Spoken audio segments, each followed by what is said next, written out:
Steps in painting the watercolor. Now the fun begins. The composition has been developed. The artist knows exactly how to begin and has made definite choices that include directions of lighting, cast shadows, emphasis on perspective, all the lines that need to be there, both vertical and horizontal. The artist knows exactly where he's going to go because he spent some time. And this picture is going to speak to him. It's going to have a voice of its own.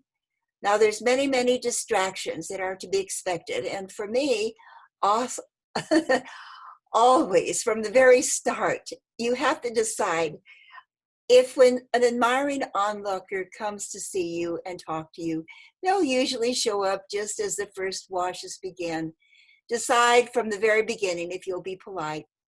And oh well, from my experience, many wonderful pictures have been lost and less of an excellent result because of the onlookers that disturb you.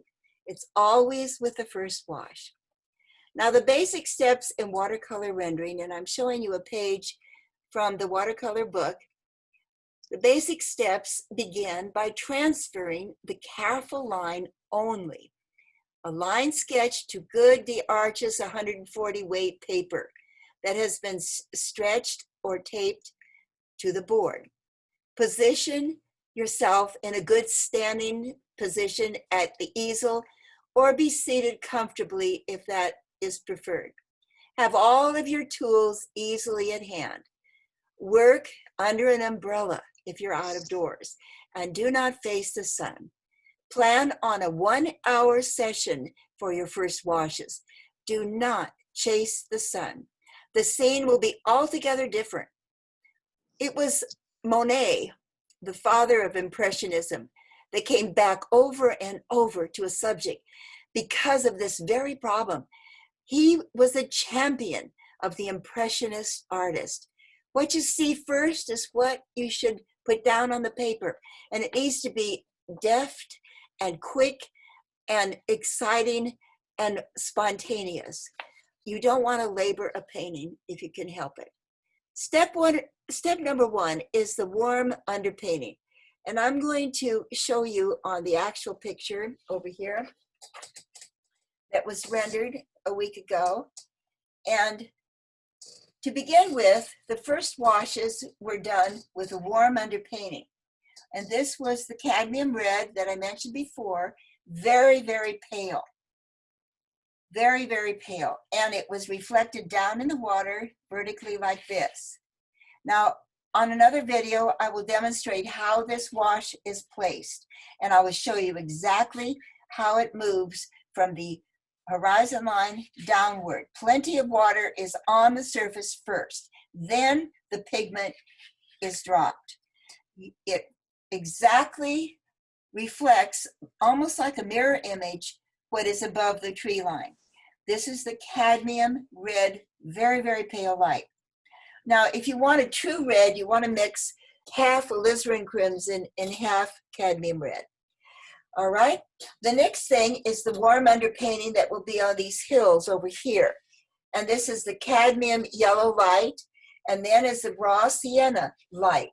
And on my sketch, if you remember, I put an RS and a CY, and that would be cadmium yellow and raw sienna. The cadmium red is CR. Over here on the beach, we've placed the warm underpainting of cadmium red, very pale underneath, and raw sienna, and mingle that with a bit of burnt sienna, and drop this from the left all the way to the water line. And then just let it flow in.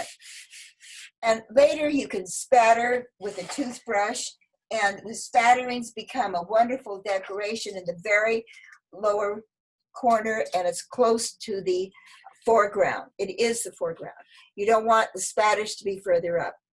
And you want to hold your hand here so as you're spattering, you won't get it all over the water area.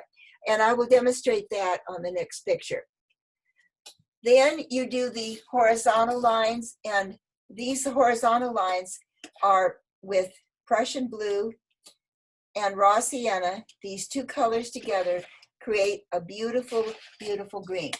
So I'm going to just show a few of those strokes, dropping them into the water, and I can enhance the reflection in the water right under this tree, going this direction, bringing up the color a little bit. Prussian blue is the perfect blue for the water. It is transparent, it flows, it mingles well with the yellows. Because it's transparent, because it's light, it will not produce a muddy result. Now, if I were to use French ultramarine in this area in here, I would end up with a muddy result. And there are some that really like that, but it is not my preference, because I love to work with what is called aquarelle watercolor. That means transparent watercolor. And it's kind of like being a purist. I also don't use any white opaque paint. I only use the white of the paper for the luminosity. And if you lose your whites, usually you lose the sparkle of the paper. And you want that sparkle to emanate and to always be there. You can't go back to it. Prussian is a transparent stain. It will stain the paper. Now I use the Prussian with the raw sienna.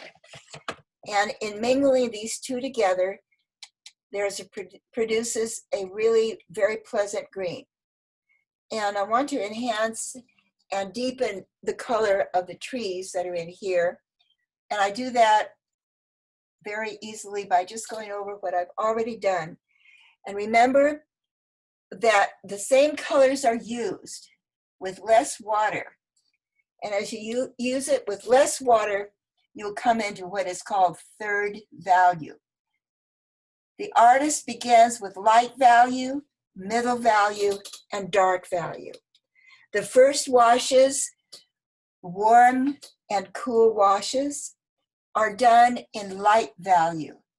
And you cover the whole paper, top to bottom, everywhere. You place the warm colors, the tree line, the reflections in the water, the haze over the distant mountain, the wonderful warm tones that come on the hillside, the beach. All that is first wash. Then the cools are placed. And in this case, I used Prussian here, but then I really did use French ultramarine. And I came up from the bottom. This is what this rich blue is. It comes from the bottom going up, and they mingled in the middle.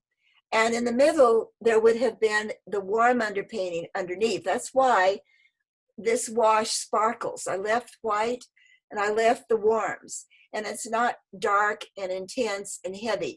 Even though the water might have been darker, I still wanted it to have a luminous, beautiful result. And this is an aquarelle watercolor. And that's why I choose to be this kind of a painter. And the sky, the same. This is done with French ultramarine, and I put that on the original sketch and then brought it down to the cerulean, and it mingled very softly with the cadmium red, and very gently those two colors came together to create the lavender in the clouds that were close to the horizon. It takes quite a time, probably many years, to create these kinds of washes. But this is, you know, the goal, and it's exciting and it's fun. And watercolor is a challenge. It's my favorite media of all of them. And if I go back in here and add my third value, you'll see these trees begin to pop.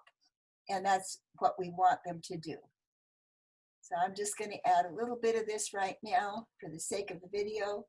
And you'll see this painting completed on Friday. We're going to be out on location, and I will finish the picture with my students.